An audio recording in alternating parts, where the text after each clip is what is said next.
tyranny only comes to your door in a uniform and a badge. And if the police say no, then the politicians are absolutely positively impotent. We're supporting the police to say no. You're listening to the Corbett Report. Welcome, friends. James Corbett here, CorbettReport.com, coming to you in a conversation that is being recorded on the 17th of November, 2020. Today we're going to be talking to a new guest to the Corbett Report. His name is Howard Lichtman, and we're going to be talking about an idea that he has come up with that I think is an important part of the solutions that are going to be necessary to get us through the incredibly turbulent times that are coming. And I think it's the other half of a coin that I talk about often here in terms of civil disobedience, which is going to be necessary. We have to not comply with unlawful orders and with the types of things that are coming to pass. But the other half of that is we need the enforcement class to be on board with the people and not the great resetters who are trying to shove humanity in a direction that really none of us want to go in. So I think it is going to be important to make sure that the enforcement class knows who the people are that they are serving and what the best way to do that. So here is a solution, an idea for doing that. It is called Thick Red Line. It's at thickredline.org. Howard Lichtman, thank you for joining us today. Thank you, James. Glad to be with you. Excellent. All right, so let's get into this idea. First, actually, I want to hear about how this idea originated. And I understand that this came from some civil disobedience activism that you were engaged in that brought to mind the idea of how to engage the police, not as enemies necessarily, but as people who are themselves trapped in a system that they don't necessarily want to be enforcers in. Yeah, absolutely. So I was in California in the beginning of the pandemic, and we were in the heart, myself and David Rodriguez were in the epicenter of COVID in California, according to the LA Times, Santa Clara. And we were the first to really go into the hospitals there, and on video expose empty tents, empty waiting rooms. I actually went through the testing procedure, got to the gentleman doing the testing, took off my mask, explained to him that I was an investigative journalist, and we began asking him, and he looked very, very nervous, but I began asking him, are you experiencing any more death or disease than the usual and customary seasonal flus and influenzas and pneumonias? And he said no, and they weren't even really doing that much testing in the epicenter of COVID in California.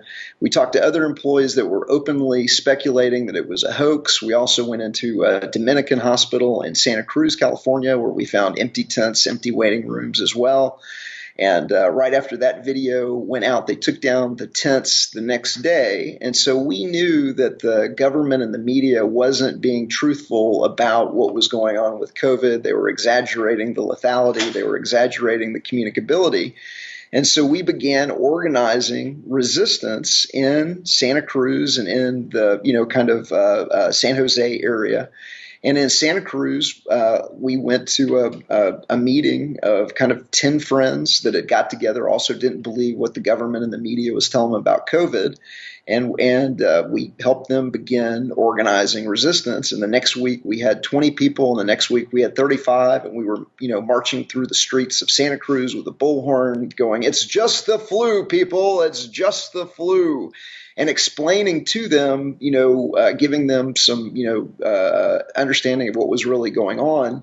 And then that 35 grew to a Facebook group of over 400, and we began regularly turning out as many as 70, plus people at different events, some to reopen the beaches, some to reopen parks. We tried to support restaurateurs to reopen.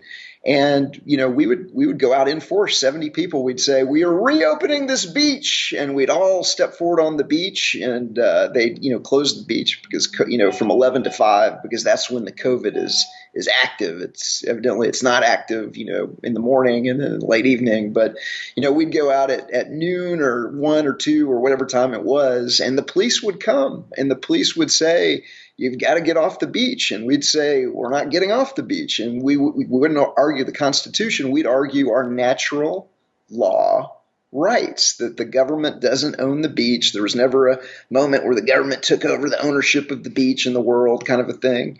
And we would explain that when the police were using violence against peaceful people, that they are the criminals, and we would explain to them natural law, and they'd say, hey, we don't want to be doing this.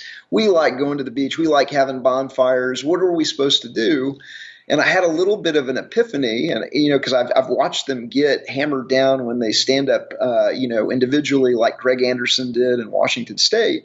And I said, well, what you really need to do is you need to get together, either through your union or outside of your union, and you need to collectively refuse to enforce victimless crimes. And all police officers claim that they have a thick red line in the sand that they won't cross. I mean, if you ask them about gun control, it's usually, bare minimum gun control.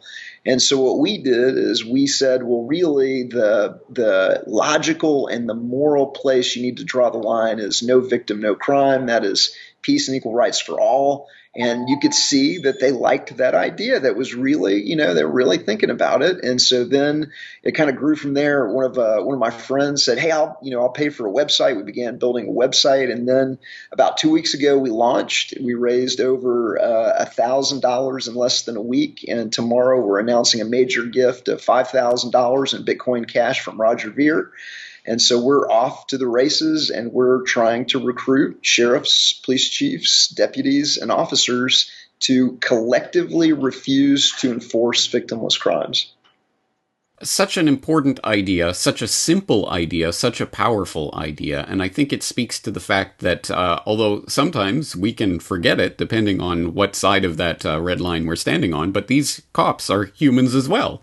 That they themselves are human beings who live in the same culture and in the same place that we do, and also experience some of the same pangs of doubt about whether what they are being asked to enforce is really the right thing. So it is important to speak to these people and appeal to their humanity. Let's talk about some of the interactions that you've had so far with police and their receptivity or lack thereof to this idea. So I'll tell you this: during the beach protests, in the 2 months that I was in the area, we shut down the police 8 times in 8 weeks. So every single time that they came out to try and get us to leave the beach, we would say no, and we would kind of lock arms ourselves. And ultimately, they would threaten to fine us, and they threatened this, and they threatened that. They did steal David Rodriguez's car one day. But other than that, they were never really able to get us to acquiesce and stand down on our natural law rights. And so, a right not exercised is a right lost. And so we just, we told them, look, we're not trying to be difficult, but, it is our right to be on this beach. And so we won every time. I've started the conversation with sheriffs. I've started the conversation with deputies. I've had deputies that are giving me the inside scoop on how to, tips to organize different, to organize, sheriff's departments are easier than police chiefs because the sheriff is an elected official and the police chief serves at the will of politicians. And so we've got people that are helping us along the way within certain sheriff's departments.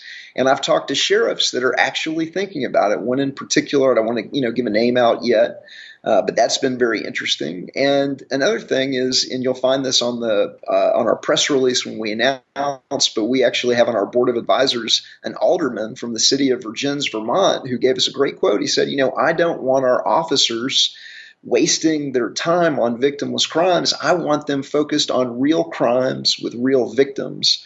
And so I haven't met anybody else really that doesn't really like the idea yet. And so it seems to be an idea that unites the people and the police against the politicians.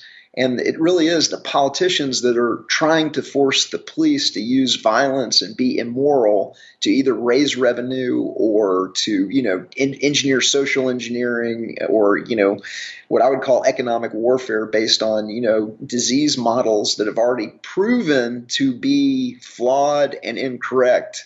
And so everybody seems to like the idea and nothing but positive so far.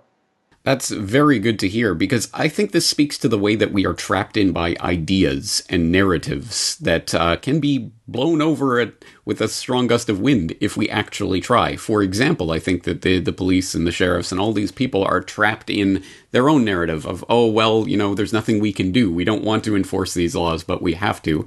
And on the flip side of that, a lot of people will go along with these mandates. Well, they closed the beach. I guess there's nothing we can do. Just got to stay home. And no one even thinks to break that condition. No, I'm going to go out to the beach, even though they are telling me not to do so, and I'm not going to leave unless they physically drag me off. And no one thinks to challenge these things, so they don't understand that actually maybe they can break out of these narratives that they've been given, and maybe there's a different way of handling this. So let's look at the vision of what you have for Thick Red Line. What is this campaign aiming at? Where is it going from here? How do you want it to spread? So, right now we're starting with the sheriffs that have already said no to some aspect of either the lockdowns or red flag laws. And for the viewers that aren't familiar with red flag laws, certain states are instituting gun confiscation, not widely, but just one by one. Maryland is a perfect example where they said, you have a Second Amendment, but if a neighbor or a friend or a police officer or a judge decides that you might be a danger to yourself, then we can come and we can take away your Second Amendment one at a time. And the first time that they did that in Maryland, I think it was a 63-year-old man that didn't want to give up his guns, and so they killed him.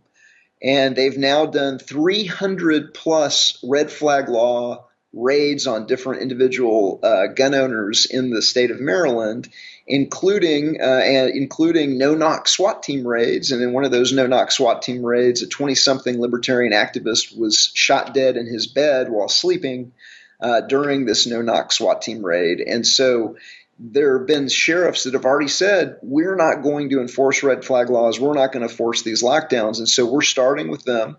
We have a handbook at thickredline.org that explains to them, what natural law is. There's, 5 main transgressions. There's theft, murder, rape, assault, and trespass. And all of these are obviously wrong because there's a victim.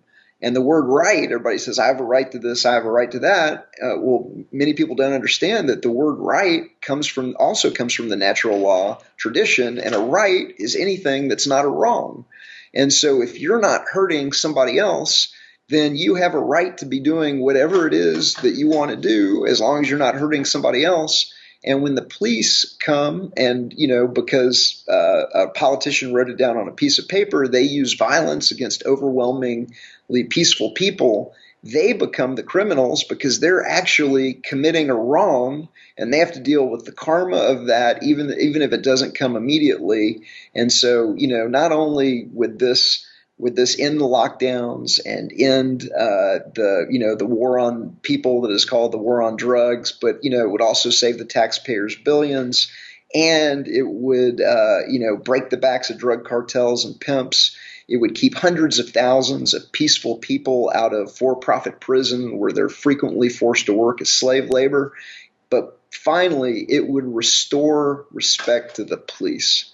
And so everybody wins. The police wins. They don't want to be doing this. We've talked to them. I've talked to dozens and dozens of police officers. I know they don't want to be raising revenue on their friends and neighbors, but they haven't had a way out until now. And that way out is collectively refusing to do it, supported by the community. And we think that that's an idea that's got some legs. It seems to be taking off. And so that's what we're working on right now, is we're starting with the sheriffs that we already know have the courage to say no to using violence on peaceful people. For people who want to find out more about this idea and what you're doing, how can they find that information? And for people who are already on board with this idea and want to help, how can they do that? So thickredline.org is the website. And on the website, there's 2 things that you can do. You can download the handbook, and you can also sign up for some trainings, some over Zoom that we're putting together that will teach you how to organize your own community and your own sheriff's department or sheriff's office or police department to go thick red line. We have cards for cops that you can order, and they explain the basics to rank and file deputies and officers, or the sheriff or the police chief. And we're especially looking for people in each community that have gravitas and that have the ability to go and schedule a meeting with the sheriff or with their elected officials and with journalists and the local newspaper, and kind of, explain to these constituencies, all of the benefits of going thick red line. Right now, as you know, Black Lives Matter is pushing to defund the police.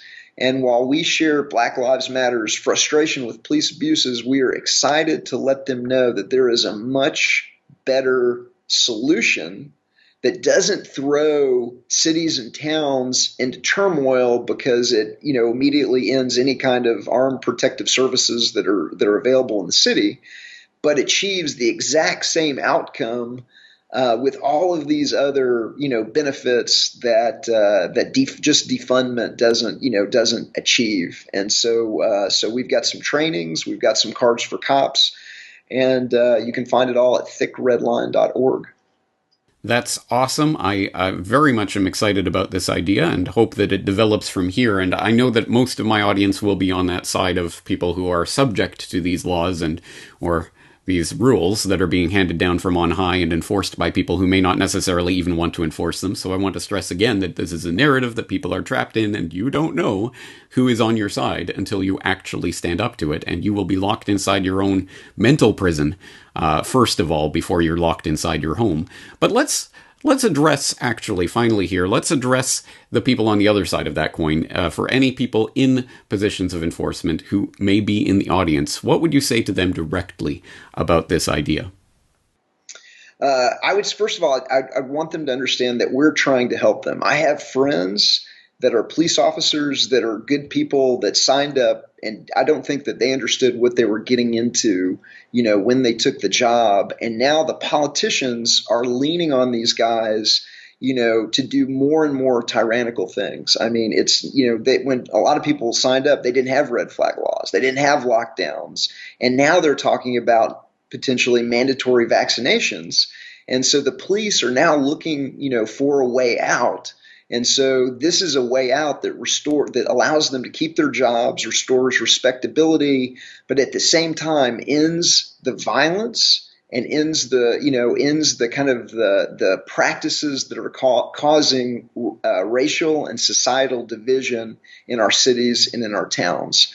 The majority, as far as I can tell, of the unintended deaths and the riots that come with them and everything else is almost always connected to the enforcement of victimless crimes, whether it was the no-knock, SWAT team raid that killed Breonna Taylor in Louisville, whether it was, choking Eric Garner out in New York City for selling, loose cigarettes. It's almost every single incident where the police are committing, these unintended killings with their unintended consequences. It is the enforcement of victimless crimes. They don't want to be doing that. They don't want to be, raising revenue on their friends and neighbors through what Sheriff Mack calls taxation through citation. And so they have the ability to say no. And that's really the good news. When the police are going after murderers, rapists, and thieves, everybody loves the police. Everybody loves the police when they're going after real crimes with real victims. It's only the raising the revenue and the victimless crimes that lead to this racial and societal division. If you end that, then you've got all of these benefits, and it saves the taxpayers billions to boot. And so I want them to know that option is out there, and that they have friends in the community that will stand behind them. And the community will stand behind them, because I haven't met anybody that wants them to be enforcing these victimless crimes or raising revenue on their friends and neighbors. And so they need to understand that the community is behind them. They have the ability to say no. And for the dirty politicians that would use them immorally and have them commit violence on peaceful people to achieve revenue goals, those those bad actors become completely impotent if the police say no. Tyranny only comes to your door in a uniform and a badge, and if the police say no, then the politicians are absolutely positively impotent. We're supporting the police to say no. What an exceptionally powerful message and a powerful idea that should, I hope, resonate with the audience. Imagine police being heroes again, rather than subjects of villainy and scorn. So very, very interesting idea. Is there anything else you'd like to leave the audience with before we wrap up here? You nailed it. We're looking for heroes, and we're looking for we need at least 2 or 3 sheriff's departments or police departments to go first. And if you want to know what real courage is, there's nothing courageous about being stacked up 8 to 10 guys deep in body armor in a no-knock raid, SWAT team raid on a pothead or a gun owner.